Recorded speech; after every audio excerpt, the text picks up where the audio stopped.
O Vader, ek roep U naam. Vul my met die Gees.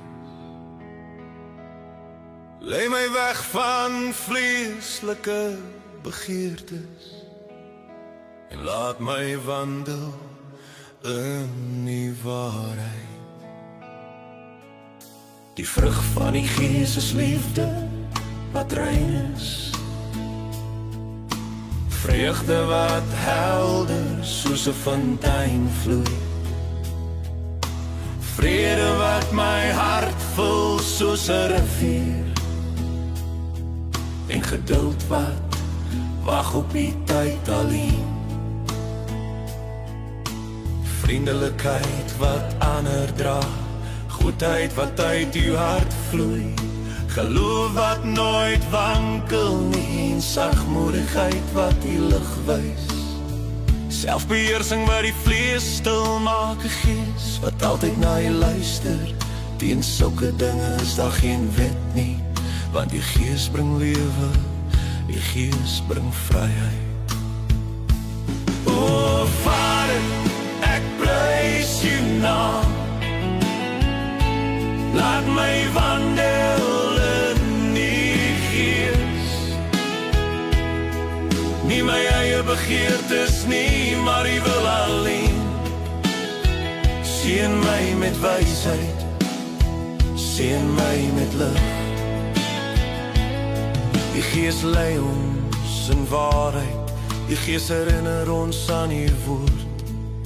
Die Gees leer ons om U lief te hê en om U geboei te behou. Die Gees gee krag in swakheid, die Gees bring troos in pyn. Die Gees gee hoop in donker dae en wys die pad van regverdigheid.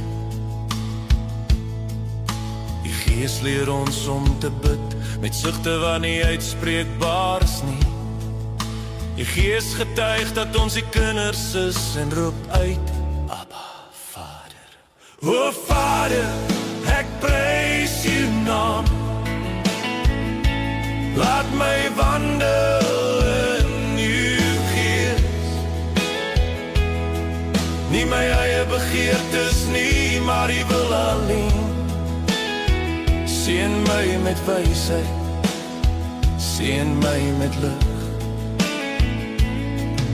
Die Gees gee wysheid nie van mense nie, die Gees gee insig nie van hierdie wêreld nie. Die Gees openbaar die verborgenhede van U hart en wys ons die weg na lewe. Die Gees maak ons tempels heilig, die Gees seël ons vir die dag van verlossing. Die Gees laat die dorstige drink, die Gees laat die hongerige eet. Die Gees is olie in ons lampe, lig vir die nag, hoop vir die dag. Ek vra nie goud, ek vra nie rykdom, ek soek nie eer van mense nie. Ek vra net U Gees, U wysheid, U insig, want U is my lewe, U is my alles. O